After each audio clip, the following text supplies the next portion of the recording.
Waiting in line, not for food, but for something even more precious: seeds. The villagers here in Bindura, a settlement 80 kilometres north of Harare, are struggling to survive.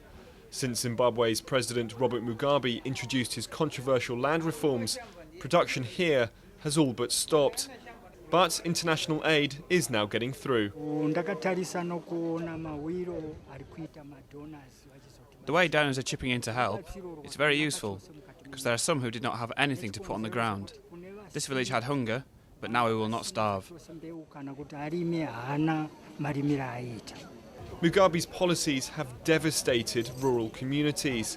White farmers were forced off land, which they'd farmed for generations. Yeah, the land reform program was done in such a way that the land value itself has been destroyed.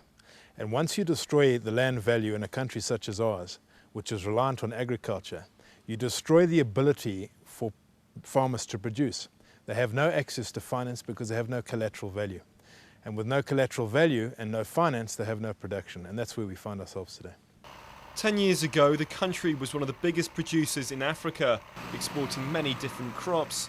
And with the help of the World Bank, it's hoped the country can once again turn provider. Nearly $75 million has poured in from international donors. But is it enough to help Zimbabwean farmers? 74 million was about enough money to fund 100 large-scale growers pre-2000. So we must put this into context. Although 74 million sounds a lot of money, in terms of food security, it's a drop in the ocean. Just 2 years ago, almost half of Zimbabwe's population needed food aid to survive, but that's slowly changing, finally giving people here something to smile about. But until millions more is invested across the whole country, people will continue to go hungry.